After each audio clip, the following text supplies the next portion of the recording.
ان کو پتا تھا کہ جو کچھ بھی تھا یہ کچھ نہیں ہونا چاہیے تھا جو سقیفہ بنی ساعدہ میں ہوا ہے. آج اگر حضرت ابوبکر زندہ ہونا، یقین کریں ان سے ذرا یہ اسلامک ہسٹری کے 2 ٹکڑے دکھائے جائیں، خون کے آنسو روئے کہ سقیفہ بنی ساعدہ کے افیکٹ کہاں تک گئے ہیں، قیامت تک جا رہے ہیں. آج تو ہم ڈیسائیڈ کر سکتے ہیں، چلے اس زمانے میں تو کوئی کہہ سکتا تھا، آج تو ہمیں نظر آ رہا ہے نا امت ایک ہی نہیں ہو رہی.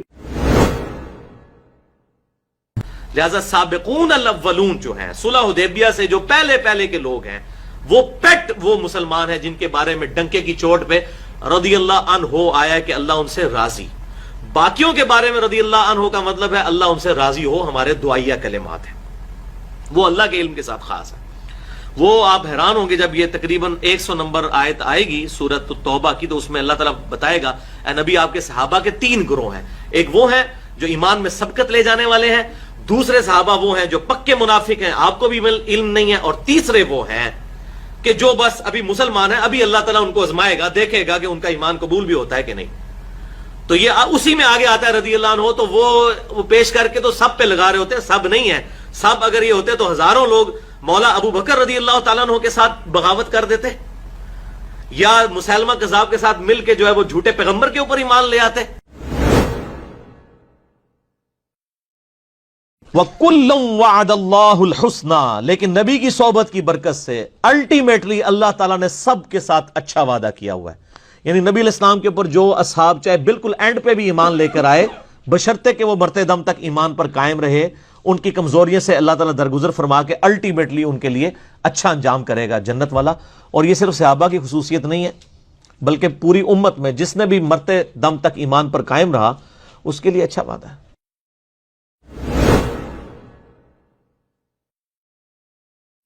محمد الرسول اللہ، محمد صلی اللہ علیہ وسلم اللہ کے رسول ہیں.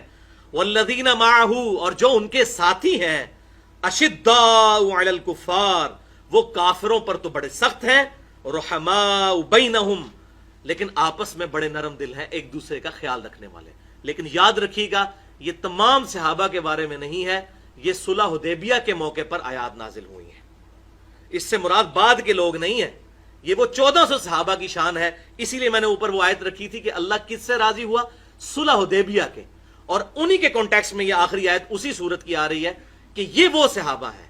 اب یہ پکڑ کے وہ فتح مکہ کے بعد جو معافیاں مانگ کے مسلمان ہوئے، پوری زندگی اسلام کی پیٹھ میں چھرا گھونپتے رہے اور بعد میں موت کے ڈر سے کلمہ پڑھ لیا، ان کے اوپر یہ آیات لگانا تو یہ قرآن پاک کے ساتھ خیانت کرنا ہے اور اپنا لقمہ قرآن کے منہ میں ڈالنے والی بات ہے. اس سے بڑی کوئی خیانت نہیں ہو سکتی.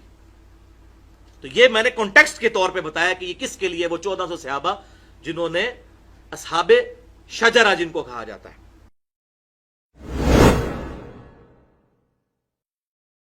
صحابہ کے زمانے میں جو مصحف ہے نا، یہ مصحف قرآن ریٹن فارم میں، یہ کسی صحابی کے پاس نہیں تھا.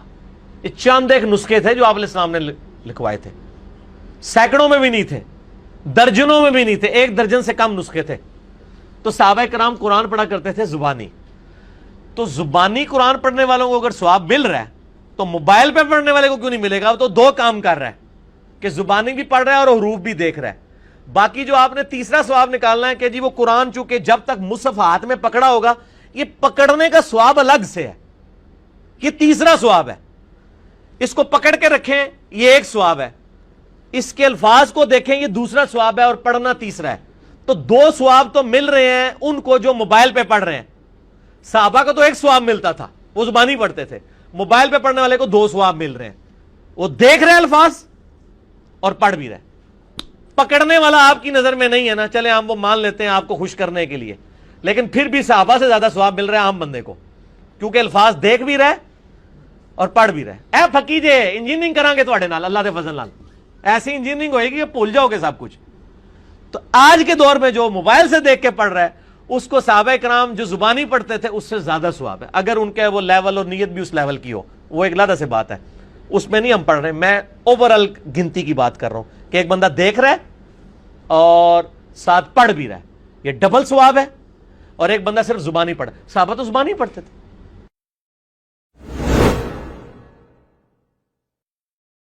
بخاری اور مسلم کی متفقن علیہ حدیث ہے، درجنوں حدیثیں ہیں بخاری اور مسلم میں کہ آپ نے فرمایا کہ میرے حوض کوثر پر میرے صحابہ لائے جائیں گے، میں کہوں گا اصحابی اصحابی، تو مجھے بتایا جائے گا یا رسول اللہ صلی اللہ علیہ وسلم یہ لوگ آپ کی وفات کے بعد آپ کے دین سے الٹے قدم پھر گئے تھے اور انہوں نے دین میں بدعتیں جاری کر دی تھیں. آپ فرماتے ہیں پھر میں کہوں گا سحقن سحقن لمن غیر بعدی سحقن سحقن لمن بدل بعدی. ان پر پھٹکار ہو جنہوں نے میری وفات کے بعد میرے دین کو بدل دیا, ان کو مجھ سے دور کر دو جنہوں نے میری وفات کے بعد میرے دین کو بدل دیا. اس میں الفاظ ہیں اصحابی اصحابی. مولوی اس کا ترجمہ کر دیتا ہے امتی امتی. حضور کو امتی کا لفظ نہیں آتا تھا, امتی بھی عربی کا لفظ ہے. یہ اصحابی یہ تعویل خاص کے اعتبار سے ان صحابہ کے بارے میں ہے جو حضور کے بعد اپنا دین چھوڑ گئے تھے. وہ قانوناً صحابہ تھے لیکن ایکچوئل وہ صحابہ نہیں تھے.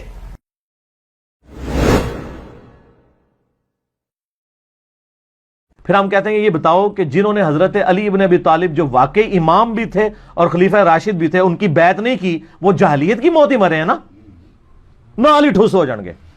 حالانکہ واقعی جاہلیت کی موت ہے وہ, کیونکہ وہ امام برحق ہے. نبی الاسلام پیچھے کھڑے, جنگ جمل صفین نہروان کے اوپر تو نبی الاسلام کی یعنی پروفیسیز موجود ہیں بخاری مسلم کے اندر.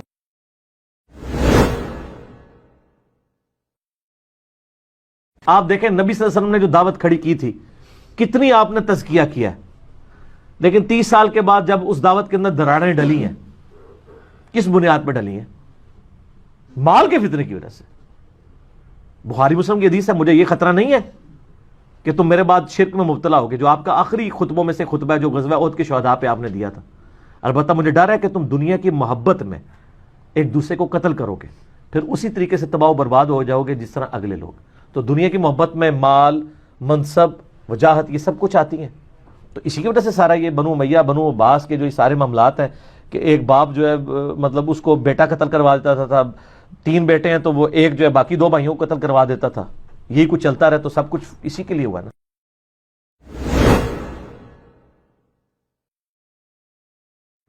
مولانا اسحاق رحمہ اللہ تعالیٰ کا موقف ٹھیک ہے کہ امت میں مسلمانوں کے سیاسی طور پر پولیٹیکلی گورنمنٹ لیول کے اوپر جو امت میں خلیفہ اول ہیں وہ سیدنا ابو بکر الصدیق رضی اللہ تعالیٰ عنہ علیہ السلام ہے, اور امت میں روحانی طور پر نبی صلی اللہ علیہ وآلہ وسلم کے جو خلیفہ اول ہیں وہ سیدنا علی بن ابی طالب.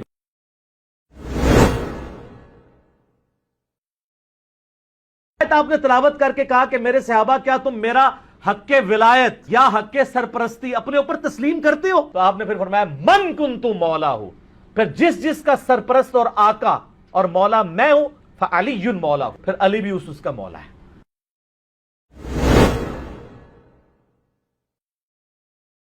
میرے نزدیک یہ ہے کہ سیدنا عثمان غنی رضی اللہ تعالیٰ عنہ کی شہادت ان کی غلطیوں کا کفارہ بنی ہے. سیدنا عثمان غنی رضی اللہ تعالیٰ عنہ علیہ السلام کے قتل کا معاملہ, تو یہ بات تو ٹھیک ہے کہ ان کے خلاف جو ایک مہم کھڑی ہوئی تھی نا وہ تو ان کے گورنروں کی وجہ سے ہوئی. مینجمنٹ اس وقت سے کمزور ہونا شروع ہو گئی اور بعد میں ان کے خلاف تحریک چلنا شروع ہوئی.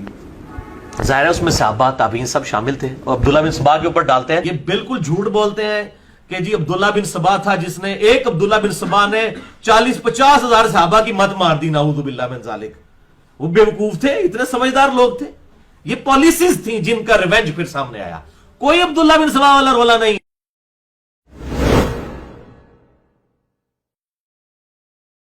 عبد الرحمن بن عوف رضی اللہ تعالیٰ عنہ اور حضرت خالد ابن ولید رضی اللہ تعالیٰ عنہ کا جھگڑا ہوا تو جذبات میں آ کے خالد ابن ولید نے عبد الرحمن بن عوف کو گالیاں دی. تو نبی علیہ السلام تک شکایت پہنچی. آپ نے حضرت خالد ابن ولید کو بلا کے ڈانٹا اور فرمایا کہ تو میرے صحابہ کو برا مت کہہ. حالانکہ خالد ابن ولید بھی صحابی تھے لیکن ان کو آپ صلی اللہ علیہ وسلم نے صحابی نہیں کہا, اس لیے کہ وہ قانوناً ضرور صحابی تھے لیکن وہ اس وقت میں صحابی ہوئے جب اسلام کا گولڈن پیریڈ شروع ہو گیا.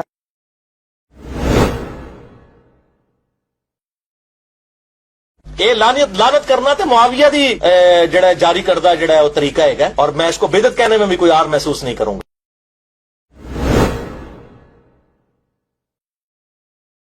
معاویہ نے اپنے سامنے حضرت مغیرہ ابن شعبہ رضی اللہ عنہما ان سے جو ہے وہ گالیاں دلوائیں, لعنت کروائی.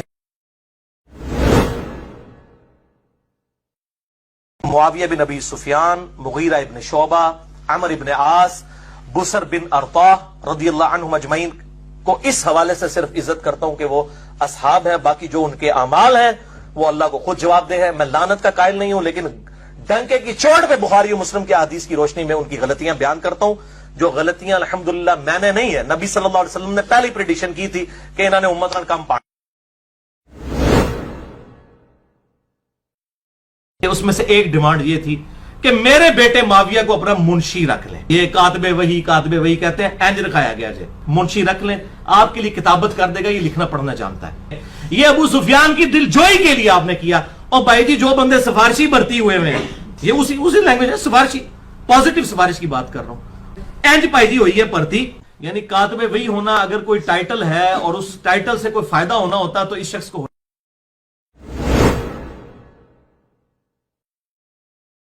تو رضی اللہ عنہ بھی دعائے مغفرت ہے، اللہ ان سے راضی ہو. لہذا حضرت امیر معاویہ رضی اللہ تعالیٰ عنہ یا حضرت مغیرہ ابن شعبہ رضی اللہ تعالیٰ عنہ یا حضرت عمر ابن عاص رضی اللہ تعالیٰ عنہ، جن سے مولا علی کو بڑی تکلیفیں پہنچی اور ان کی وجہ سے ہمارے دل بھی زخمی ہیں، کاش وہ حضرت علی کے ساتھ ایسا نہ کرتے.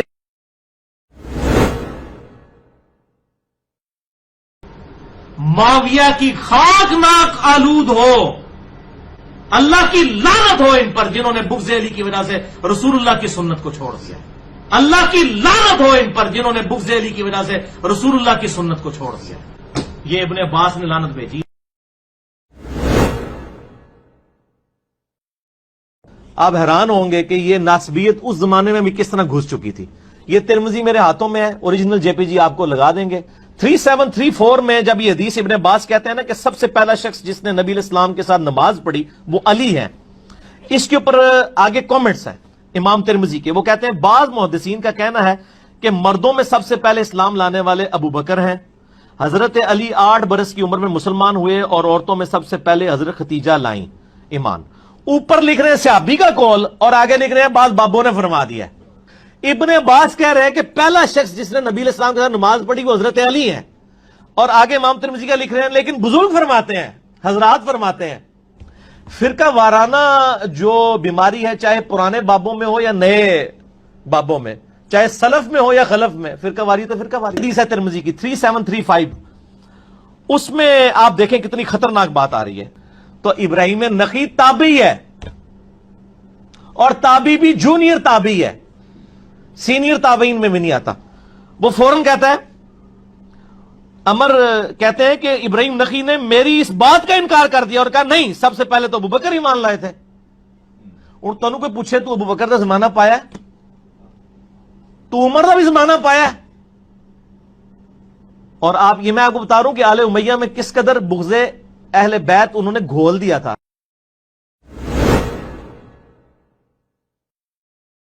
ناسبی محمد بن قاسم کو لے کے آتے ہیں، جی وہ آیا تھا، اور وہ آیا اس لیے تھا میرے بھائی وہاں سے اہل بیت تھے، وہ اپنی جانیں بچا کے ہجرت کر کے سندھ میں آئے تھے، راجہ دائر نے ان کو پناہ دی ہوئی تھی. اب امام بخاری رحمۃ اللہ علیہ بڑی کنٹرولڈ سی حدیث لے کے آئے ہیں، لیکن حدیثیں چھپ تو نہیں تھی. اگر صرف یہ کہہ رہا ہو حدیث پڑھنی نہیں چاہیے، یہ حدیث بیان نہیں کرنی چاہیے، تو پھر ہم کہیں گے کہ ایسے سلف کے ختنے چیک کرنے چاہیے کہ وہ مسلمان بھی ہے کہ نہیں. تو میں تو پھر وہ ایک مہذب الفاظ استعمال کرتا ہوں کہ ایسے سلف کے پھر خطرے چیک کرنے چاہیے. پھر ہم سلف سے پہلے اس کا لائسنس چیک کریں گے کہ وہ مسلمان بھی ہے کہ نہیں، بغیر نام لی. تو آج اگر ابن تیمیہ زندہ ہوتا، میں پاکستان کی عدالت میں کیا انٹرنیشنل عدالت میں اس کے خلاف مقدمہ کرتا اس نے جو قرآن و سنت کے ساتھ مذاق کیا ہے. یہ کون سی ڈاکٹرائن امت کو دے رہے ہیں؟ یہ تو بیڑا غرق ہو جائے گا، گلی گلی قتل عام ہوگا. اس طرح کا گستاخ رسول جن لوگوں نے حضرت عیسیٰ کی مورتیاں سجائی ہوئی ہیں اپنے گرجوں کے اندر. ابن تیمیہ میں نے بتایا کہ میں پھکی دے رہا ہوں ان کو، اینٹی وینم دے رہا ہوں، لاجیکل آنسر الزامی جواب کے طور پہ یہ بات کر رہا ہوں. بخاری میں بھی موجود ہے، بخاری میں تو وہ الفاظ نہیں ہیں، لیکن انہوں نے حوالہ لکھا صحیح مسلم انٹرنیشنل نمبر کے مطابق 6488. جب مسلم کا آپ 6488 حوالہ لکھیں اور آپ آدھی حدیث لکھیں گھوڑوں کے دموں کی طرح، حنفیوں والا آپ کام کریں تو ہم تو کہیں گے نا علمی خیانت ہے. آدھی حدیث لکھی کہ آپ صلی اللہ علیہ وسلم نے فرمایا میرے صحابہ کو برا مت کہو، اگر تم احد پہاڑ کے برابر سونا خیرات کر دو تو تم میرے صحابی نے جو ایک مد گندم 600 گرام آج کا آدھا کلو بنتا ہے، اس کے آدھے کو بھی نہیں پہنچ سکتے. صحیح بخاری میں یہی الفاظ ہیں، لیکن انہوں نے حوالہ دیا مسلم کا، بخاری مسلم کے دونوں میں ہے۔ انہوں نے چونکہ مسلم کا حوالہ دیا، پھر حدیث آدھی لکھنا علمی خیانت ہے۔ صحیح مسلم 6488، پوری حدیث کیا ہے؟ پوری حدیث میں تو اپنا پھر مسئلہ کھڑا ہو جانا تھا نا۔ یہ وہ حدیث ہے جو ہمارے اہل سنت میں بریلوی، دیوبندی، اہل حدیث تینوں کے علماء اور بزرگ دو نمبری کرتے ہوئے آدھی حدیث بیان کرتے ہیں۔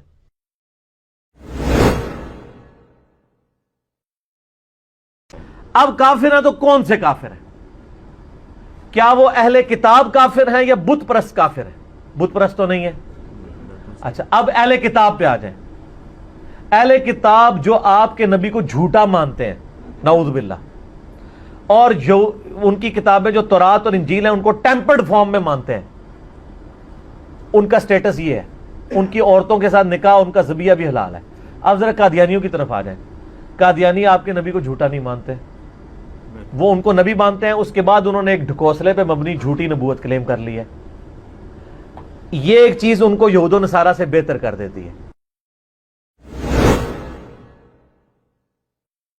مرزا غلام احمد قادیانی نے کہاں خطا کھائی ہے جس میں اس نے اپنے آپ کو ذلی نبی کا دعویٰ کیا ہو؟ دیکھیں جی، اس کے اوپر غامدی صاحب نے کافی ورکنگ کی ہے، آپ ان کی یوٹیوب پہ ویڈیوز دیکھ لیں۔ ان کا بھی موقف یہی ہے کہ اس سے کوئی صحیح سند سے ثابت نہیں ہے کہ اس نے خود کہیں پہ دعوے نبوت کیا۔ تو میں اس لیے یہ لینیٹ گوشہ رکھتا ہوں غامدی صاحب کے لیے اور اس طرح کے انٹلیکچوئل لوگوں کے لیے کہ اس وقت میرے بھائیوں ان انٹلیکچوئل پرسنالٹیز کے خلاف پورے پراپوگنڈا کرنے کے باوجود تمام مکاتب فکر کی طرف سے ان کے ویورز کی تعداد بڑھ رہی ہے۔ اس کی وجہ یہ ہے کہ ان کی کئی باتیں واقعی اتنی مضبوط ہیں جس میں ان باتوں میں وہ حق پر ہے۔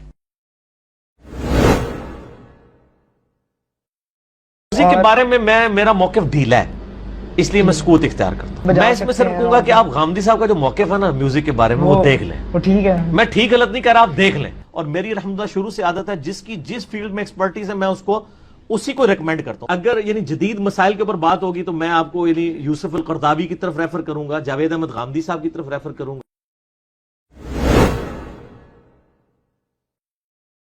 مباہلہ غیر نبی کے لیے کرنا حرام ہے، یہ صرف نبیوں کی خصوصیت ہے، یا وہ شخص پہ نبی ہونے کا دعویٰ کرے کہ میں نے حق واضح۔ صلی اللہ علیہ وآلہ وسلم نے فرمایا میری امت اس وقت تک میری سنت پر قائم رہیں گے جب تک وہ افطار کے لیے ستاروں کے انتظار نہیں کریں گے، ستاروں کے نکلنے کا انتظار نہیں کریں گے، یعنی اتنا لیٹ نہ کریں کہ آسمان پہ سیاہی چھا کر ستارے نظر آ جائیں تو وہ خیر و بھلائی پر قائم رہیں گے۔ لہٰذا اہل تشیع جو 8 سے 10 منٹ کا ڈیلے کرتے ہیں وہ اس میں شامل نہیں ہے، 3-4 منٹ کا تو ہم بھی کر رہے ہوتے ہیں، ٹھیک ہے، یہ 8 سے 10 منٹ کا ڈیلے نہیں بلکہ 25 سے 30 منٹ کا ڈیلے اس کیٹیگری میں فال کرے گا۔ 25-30 منٹ ڈیلے کر دینا اس چیز کی ممانعت ہے، اور یہ یہود و نصارہ کا طریقہ ہے۔ جو اہل تشیع والا معاملہ ہے 8 سے 10 منٹ والا، وہ اس کیٹیگری میں فال نہیں کرتا۔ یہ بڑی امپورٹنٹ بات ہے، اور وہ ہے ٹکی کے اوپر سجدہ کرنا، یہ مٹی کی ٹکی رکھ کر۔ تو اس میں بھی بھائیوں جذباتی ہونے کی ضرورت نہیں ہے، یہ بات بالکل حقیقت ہے کہ اہل سنت کے آپ محدثین کی کتابیں اٹھائیں، امام ترمذی نے پورا باب باندھا ہے چٹائی پر نماز پڑھنے کا جواز۔ اس سے ہی آپ ذرا اندازہ لگا لیں، چٹائی پہ نماز پڑھنے کا جواز کا مطلب ہے کہ جائز ہے، جیسے ننگے سر نماز پڑھنا جائز ہے لیکن سر ڈھانپ کے پڑھنا افضل ہے۔ نبی صلی اللہ علیہ وسلم کا عمل نہیں تھا کہ آپ چٹائیوں یا قالینوں پر نماز پڑھتے تھے، حالانکہ اس وقت پاسبلٹی موجود تھی۔ آپ صلی اللہ علیہ وسلم لائیو زمین پر نماز پڑھا کرتے تھے۔ بخاری اور مسلم کی متفق علیہ حدیث ہے، آپ کو پتہ ہے وہ شب قدر والی، کہ آپ صلی اللہ علیہ وسلم نے فجر کی نماز کا سلام پھیرا تو اس رات بارش ہوئی تھی، تو صحابہ نے نبی صلی اللہ علیہ وسلم کے ماتھے پر کیچڑ کے نشان بھی دیکھے۔ تو آپ صلی اللہ علیہ وسلم لائیو زمین پر نماز پڑھا کرتے تھے، اور اس سنت پر اس وقت صرف اہل تشیع عمل کر رہے ہیں۔